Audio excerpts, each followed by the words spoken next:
meus amigos, meus irmãos, minhas irmãs, muito bom dia. Hoje até um sol bonito que está aparecendo, mas nós estamos aqui dentro da nossa casa, vendo o mundo pela janela. Mas isso faz parte, vamos caminhando, é o momento em que nós estamos passando, mas temos a certeza de que tudo também vai embora, né? Tudo vai passar. Bom, inicialmente nós queremos aqui agradecer, né, primeiramente a Deus, nosso Criador, os nossos mentores espirituais, aqueles que nos orientam, aqueles que nos ajudam. Quero agradecer também ao seu Cosmo que me dá essa oportunidade de estarmos aqui mais uma vez reunidos para falar sobre essa doutrina maravilhosa, que é a doutrina espírita, e que hoje me cabe aqui a responsabilidade, a incumbência de tentar levar, né, até todos nós, que, né, cada vez que eu escrevo mais eu aprendo, sobre o Espiritismo. E nós fizemos uma escolha hoje muito interessante, que é tratar realmente do Espiritismo cristão, que é esse Espiritismo redivivo, né? Que esse Espiritismo está muito mais focado naqueles ensinamentos do Cristo, do que quando a gente vê esse cristianismo de hoje, que houve muitas modificações, né? Muitas transformações. Mas acho que a gente vai começar sobre o Espiritismo cristão, que é esse Espiritismo que Kardec, por uma delegação dos espíritos superiores, né? E ele foi o codificador, né? Esse Espiritismo ele tem uma função social muito importante na vida humana, né? Principalmente quando nós observamos o momento atual, né? Uma época em que nós estamos vivendo de grave crise moral, quando o mundo ele parece estar ensandecido mesmo, né? E sobre aí a influência até de espíritos trevosos. Mas dentro do equilíbrio salutar, vamos assim dizer, que decorre da doutrina espírita, não deve essa terceira revelação ser confundida com certas práticas incompatíveis mesmo, né, com o legítimo sentido do Livro dos Espíritos, que é um repositório precioso do pensamento ético, espiritual, onde está condensado em um Novo Testamento, conforme a gente pode verificar de pronto nas páginas iluminadas do Evangelho segundo o Espiritismo, né? De maneiras, então, que a melhor maneira de o espírita andar certo na sua caminhada dessa vida cheia de sacrifícios é ele não se afastar da doutrina, né? É ele buscar pôr em ação, tanto quanto possível, né, preceitos morais nele contido, não desanimando, inclusive, ante os erros que ele possa cometer, mas conservando a posição de buscar, né, errar cada vez menos. O espírito, ele não deve iludir-se esperando que tudo para ele vai ocorrer maravilhosamente, absolutamente, tá? A prática da doutrina, numa era de tantas perturbações como que a gente passa hoje, a gente entende que essa prática é difícil. Porém, se cada um insistir em vencer, né, os obstáculos que se apresentam ao seu esforço para ele melhorar, ele com toda certeza ele vai adquirir aí serenidade e paz para lhe proporcionar aí uma melhor visão desses acontecimentos cotidianos. Então, dentro do Evangelho e da doutrina, nós podemos renovar diariamente as nossas perspectivas, tanto nesse momento quanto no futuro também, tá? E isso significa evitar a ferrugem que nós vamos colocar aqui do nosso dia a dia, que é essa roda de samsara em que nós vivemos. Hoje nós estamos muito mais focados na vida material, diante das necessidades intempestivas que ocorrem, do que do nosso ponto de vista espiritual. Parece que nós estamos nos movimentando, agitando, mas nós estamos movimentando, sim, sempre do lado material. Nos focamos muito na nossa melhoria espiritual. E é por isso que eu digo que nós estamos sempre numa roda de samsara, que nós temos que romper com isso, buscando sempre o nosso crescimento espiritual. E para que isso possa ocorrer, me faz aqui lembrar um lema kardeciano, onde ele diz que sem a caridade não há salvação. E essa caridade, ela pode ser exercida a qualquer momento através de múltiplas formas. Nós temos aí a caridade material e a caridade espiritual, que é a base. A caridade material, ela é muito importante, né? Quando nós fazemos as nossas doações, aqueles que necessitam, um trabalho maravilhoso que nós fazemos, e é claro que ele é muito bem reconhecido, mas a caridade espiritual, que é aquela em que nós promovemos a transformação nossa e do outro, ela tem uma importância capital. Portanto, fazer a caridade, ela é uma das maneiras de se praticar a doutrina espírita.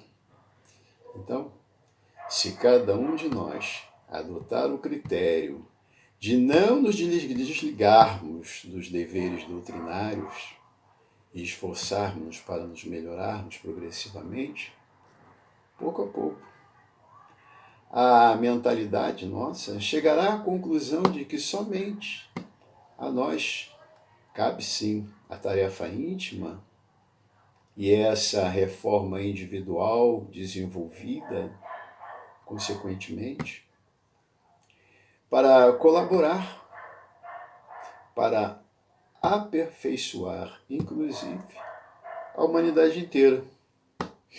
De maneiras que cada pessoa, consequentemente, ela pode colaborar em favor da transformação e dessa mentalidade predominante que aí está. E isso ainda no mundo de hoje.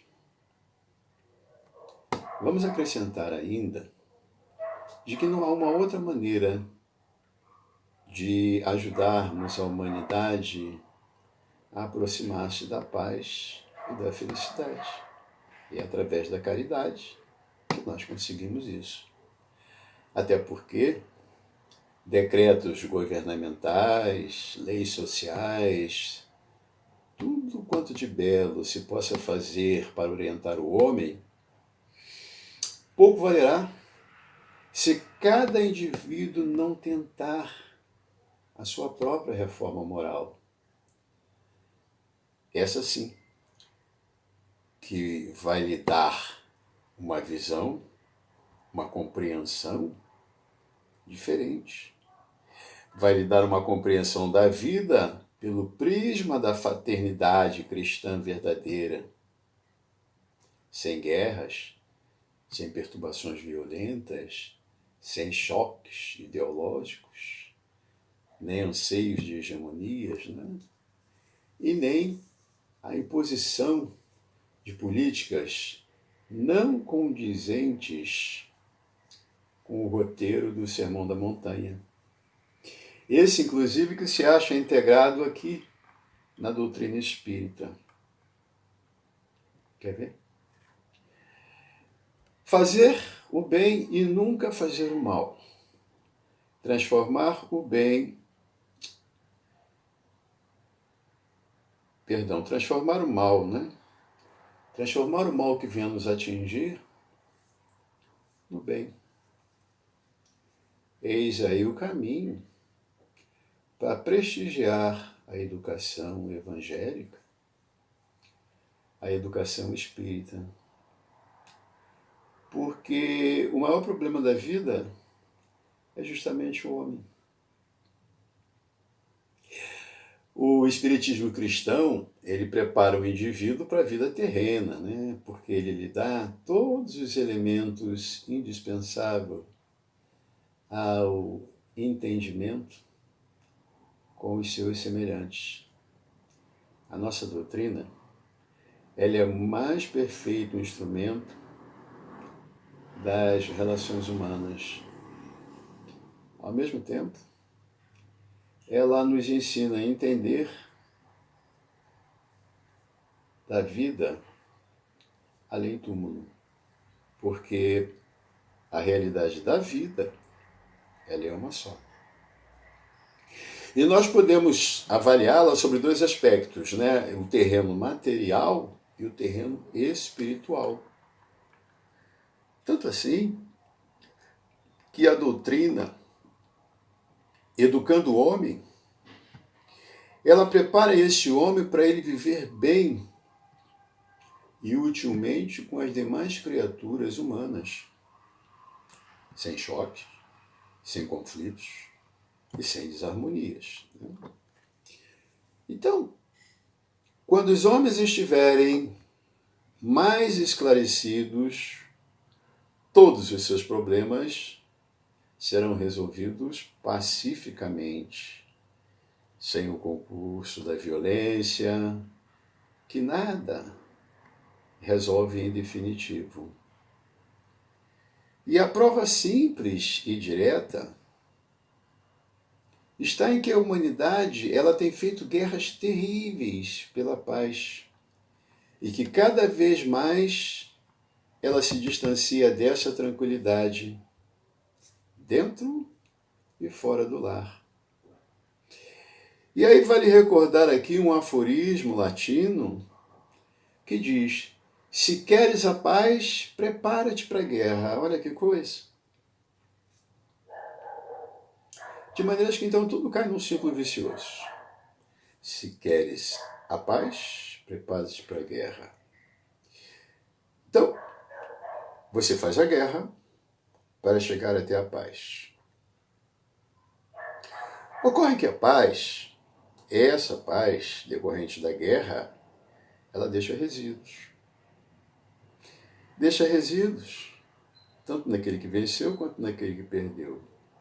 Esses resíduos, como que caem na terra, germinam e chega um momento em que se explode uma nova guerra.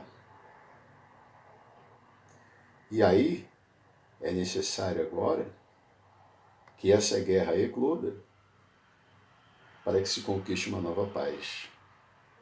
De maneira que nós estamos então dentro desse processo. Você faz a guerra para conseguir a paz, os resíduos acabam promovendo uma nova guerra e essa paz volta. E não é isso que nós objetivamos, né? O que nós precisamos, na verdade, é a educação do ser humano, né? E essa educação, ela se torna necessária para estabelecer no mundo uma paz definitiva. E esse é, sim, o extraordinário trabalho do Espiritismo cristão. Agora, eu gostaria também de tocar no outro ponto, que é a responsabilidade do espírito no processo de transformação humana. Vamos observar que bem lá atrás, há 2020 anos, né, mais ou menos, Jesus deu aos seus discípulos as ferramentas necessárias para a divulgação da Boa Nova. Né? E não só com os seus ensinamentos, mas como também as técnicas para praticar a caridade. Até porque o que sustenta a transformação que nós precisamos é a caridade. E Jesus fez muito bem isso. Ele não só ensinou, mas fundamentalmente ele exercitou essa caridade, curando os leprosos, curando os cegos, os coxos, né? E Jesus ainda informou os seus discípulos da missão que eles teriam pela frente, e lhes dizendo também, olha, curai os enfermos, expulsai os demônios e ressuscitai os mortos. E disse-lhes mais, dai de graça o que de graça recebestes. E isso vem diretamente, né, a nós. Mas ele disse ainda o seguinte, olha só, que eles deveriam ser simples como as pombas, porém prudentes como as serpentes. Isso por quê? Porque muitas dificuldades, muitos sacrifícios lhes seriam impostos àqueles que não conheciam o amor como a essência principal do Cristo. E aí, a gente observa hoje que esses ensinamentos, eles chegam até nós através desta que é a terceira revelação. E que, por nós, ela foi abraçada. De maneiras que, assumindo essa escolha, a do trabalho, a divulgação desse cristianismo redivivo, é sem dúvida uma grande oportunidade para nós, que nos foi dada por ocasião do nosso planejamento reencarnatório, para a nossa melhoria espiritual. Nós somos espíritos imortais. E muito provavelmente nós já estivemos ali assistindo os sermãos do Mestre Jesus, quer seja no monte, quer seja também nas sinagogas. Nós somos hoje os Pedros, os Tiagos, os Paulos, os Ananias, os Joãos daquela época.